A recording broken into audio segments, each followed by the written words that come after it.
It's time for some more quick and easy recipes. I know you're excited, and you know I've got you some great recipes. Hey friends, my name's Susan, and welcome to my home. Today I've got you 4 quick and easy recipes that I made this week. So let's get the ponytails up, and let's get to making some quick and easy recipes your family's gonna love. So come on, let's get to cooking. And tonight we're going to make a quick meal. I am going to make a Caesar chicken pasta salad. I know it sounds weird, but it is amazing, guys. Y'all have got to try it. I have got some chicken tenders that I've defrosted, some Caesar salad dressing, a little bit of penne pasta I'm going to put in there, a family-sized Caesar salad, and some bacon I'm going to fry up to put in there too, because you know, nothing's better than bacon. So let's get all this a-cooking. And I've air fried the bacon. It didn't take long. And oh, it did really good. And I've already air fried the chicken. I don't know if you can see that. It is nice and golden brown. I'm going to go ahead and put this in a plate while I make the salad. And then we will be ready to eat. And I've got my huge mixing bowl right here. And we are about to put it all together. I did get the family size Caesar salad, because it does make a lot. And you know what? I can always eat it for lunch the next day. So I'm going to go ahead and put that in here. Make sure there's no pieces that don't look as good and take those out. Now the next thing I'm going to put in here is the actual chicken itself. And I'll go through and just basically cut the chicken. I didn't overcook it, which is a problem with the air fryer. If you don't pay attention to your cooking time, you can overcook it and then it's not very tasty and it's kind of rubbery, which mine looks really good. I'm just going to go ahead and cut all the pieces of chicken up into little bitty pieces and put them into the salad. And because these chicken tenders were smaller, I did put them on about 400 degrees for about 10 minutes probably. Was about all I did. It didn't need much, but it's just absolutely, I don't know if you can see how juicy that is, but it's really great. The next thing I'm going to put in is the bacon. I basically air fried it, and let me tell you something, guys. I'll be air frying bacon more often. This is absolutely perfect. It's not overdone. It's not underdone. It is beautiful. Let me go ahead and stir this around just a little bit. Get that bacon dispersed. I went ahead and boiled my noodles, and I put them in some cold water. I drained them and put them in cold water to cool them down so it doesn't wilt my lettuce. So I'm going to go ahead and add the noodles to this. This was probably 2 cups of penne pasta. But you know what? It does what it needs to do. I'm going to go ahead and add in the pack of Caesar's dressing that came with the salad, because that's a pretty good bid. This was a family pack. Mind you, I probably should have got the smaller pack because it's just Danny and I, but you know what? I'll have lunch tomorrow. And I'm also going to go ahead and put in the cheese. Now let's get this stirred around. Now, if you need extra Caesar dressing, you can always get some. I tell you what, this Olive Garden Caesar dressing is really, really good. I love the Olive Garden stuff, no matter which way you do it. So here's this. Now what I do is I wait to put the croutons in until I put it in the plate. And then I add a few croutons on the top.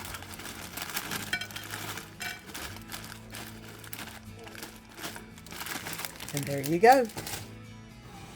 And this is my favorite salad. I love this little pasta, little salad, a lot of goodness. If you haven't made one, you've got to try it. And tonight I'm going to make a really quick little meal. And it is little because it's only me. But you could make as many of them as you want. I love the taquitos I made the other week. I'm going to try to do it with some burritos. I've got some beef and bean green chili burritos. I've got some Fiestas cheese and some paste picante. Well, excuse me, paste salsa that I'm going to put in my small crock pot and let it cook for just a little bit. So let me go ahead and get these layered in real quick so you can see kind of what I'm doing. This might not be homemade home cooking, but you know what? It's cooking. I'm making it. And that's what's happening. I'm going to go ahead and put 2 of these beef and bean green chili burritos in the crock pot. Just because, like I said, it's just me, so I don't need a lot. You can use as many as you want, get a bigger crock pot, use them, whatever. Next thing I'm going to put in is a little bit of paste salsa into the mix. I'm going to cover the top of the burritos with a little bit of salsa.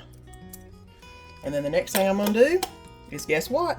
Put cheese on top of it. You can't get much easier than that. Now I am going to put this on high for probably about an hour. I'm going out to the garden to do some planting. And then when I come back, hopefully this will be a nicely warm cooked meal. That will be great because I've not tried this version yet, and we'll try it together. So let me close it up and I'll bring you back whenever I come back and open it up. I was outside in the garden. Fire ants got me, but I came into some great smelling food. And I don't know if you can see that, but it smelled up the whole house. It smelled so good. So let me go ahead and get this on the plate so I can have some supper. I love these super simple, easy meals. I'm going to go ahead and put a little bit of sour cream on the top of that and a little bit of extra cheese. It smells so good. I can't wait to try it. And you know, I'll let you know what I think about it. There we go. This was definitely a keeper. It was so good. You can use whatever brand of burrito you want. They were frozen 1 hour on high in the crock pot, and you have got yourself a great meal. Tonight we're going to be doing some quick grilling and some quick food making. It's summertime. I want a little something lighter, so I have got some suddenly salad. I love the ranch and bacon. I think I may add a few tomatoes in there for Danny because he loves them. I've got some Japanese barbecue sauce. The original. The hot is very hot. In fact, I thought it was hot. Y'all know but this is so good. And I've got 2 chicken breasts that were humongous. And I have basically butterflied them so I can get as much of the barbecue sauce on them as I can. I'm going to go ahead and probably put them outside on the grill. And Danny is mowing, so I'm probably not going to film that part of it because, yeah, you wouldn't be able to hear anything anyway. And then I'll bring them in whenever I get these all cooked up on the grill with all the beautiful grill marks on them. But suddenly salad is going in the pot, or I'm going to start the water boiling for it. And then I am going to be putting this in the marinade. The Japanese barbecue sauce marinade is going on right now. Now, if you're a tried and true barbecue person, you could just use regular barbecue sauce. There is something about this Japanese barbecue sauce that is so good. It's not quite as thick as a normal barbecue sauce. As you see, I'm squirting it on there. And I'm going to do both sides real quick. And it is a lot juicier than a regular barbecue sauce. So I am going to get the air out as much as I can. And then set this to the side. I will let this marinate probably 5 minutes. It doesn't take much. You could let it marinate a whole lot longer if you had the time, but I don't. I just got home from work. So let's go ahead and get this marinating. And if you've never tried it, Walmart's got it. It's amazing. You need to go buy some. You can't really see how good this is going, but I am cleaning my grill.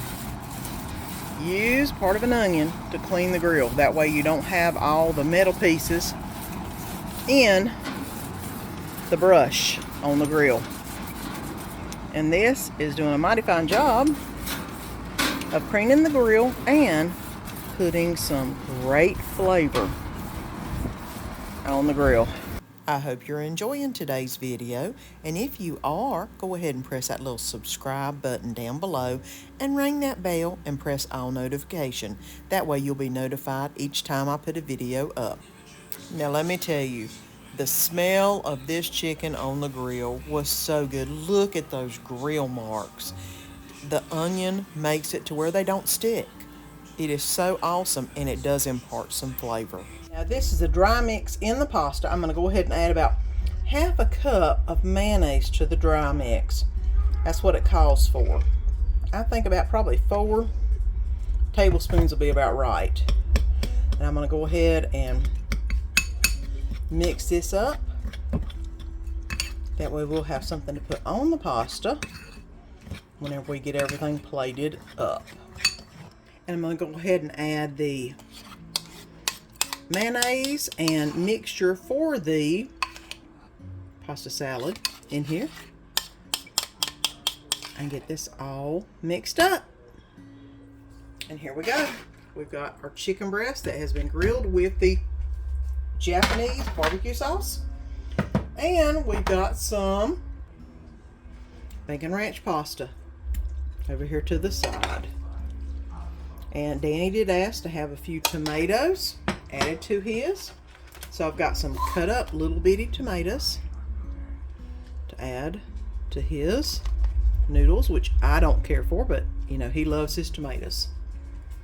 And there we go. Another quick and easy meal. And this grilled chicken is probably some of the best grilled chicken you'll ever eat. It is so good.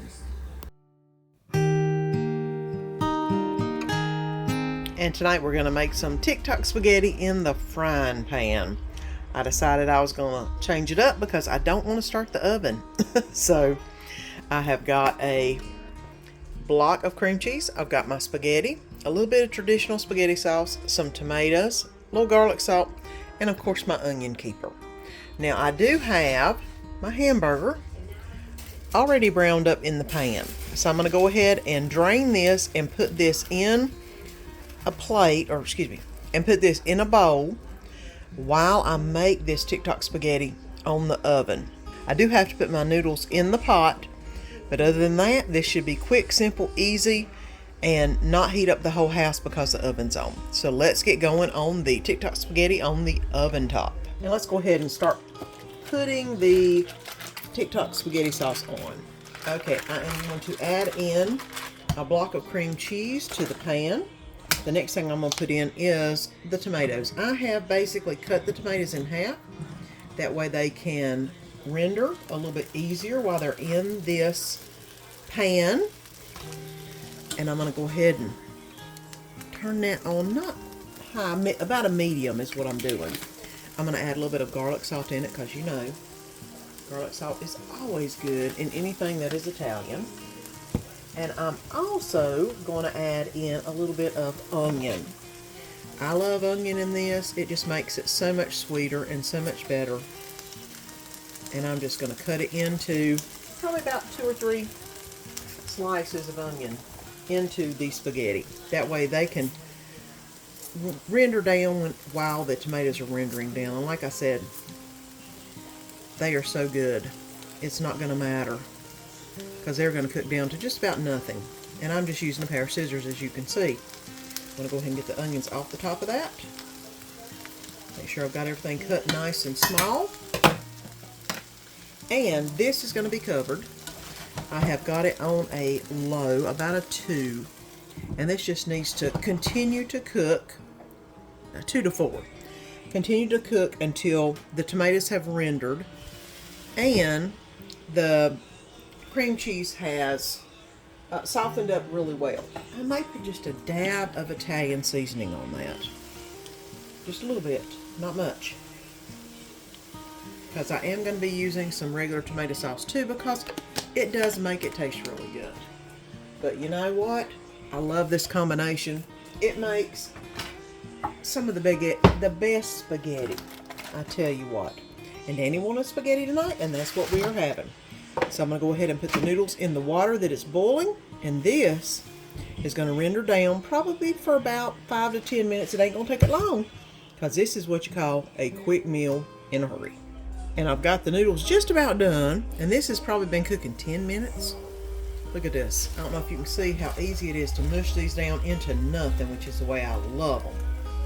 I mean, you can just use a spatula, which is what I'm using, and just press them down, and they just absolutely disintegrate. And this is nicely warmed. It's got all of its goodness in it. The onions are opaque, and they have basically sauteed down to nothing also. Now this is great flavor. Now the next thing I'm gonna do, mush a little more. Make sure they're nice and soft. You could use a hand mixer and puree this if you wanted to. I've done that before, and it does make it really good. But we are going to add in some spaghetti sauce to this mix. Y'all know my favorite, Aldi's Traditional.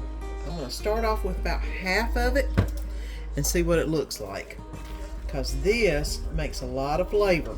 Now it ain't going to be red whenever it's done. It's going to be a little bit lighter. But this is what you call good flavor. I make a pomodoro sauce, which is something I had whenever we went to Italy, and this is probably next in line to that. That pomodoro is amazing. I'm going to try to figure out how to can it whenever my tomatoes come in this year. But this is good stuff. And we'll see how that does. It doesn't need any more cooking. It just needs to be warmed up, and it's good and gold. And now we've got all this nicely cooked down. I am going to add back in all the hamburger meat that I cooked. And let that get incorporated into the mix. That nice warm, I think the hamburger was actually still kind of warm too, so that's not a bad thing. Now, I did wind up putting the whole jar of the spaghetti sauce in here. It needed a little bit of color. Is all I can tell you. Not that the flavor would be lacking, by no means, but the color needed a little something. So now we've got that ready to go. Let's get it on a plate. And here's what it looks like. I'm going to go ahead and add on a little bit of just shake Parmesan cheese on top of it. And that is what's for supper tonight. This is an easy way to amp up your spaghetti game. It is so good. And you saw me make it. It's pretty simple too. Quick and easy. I love some quick food, and you know it's gotta taste good. So I hope you enjoy them. You gotta try them out. And if you haven't already, press that little button down below and subscribe. Make sure that you push that little bell. That way you'll be notified each time I put a video up, and press the all notification too. You know, that way you don't miss any of the good food and fun. Until next time, see you then.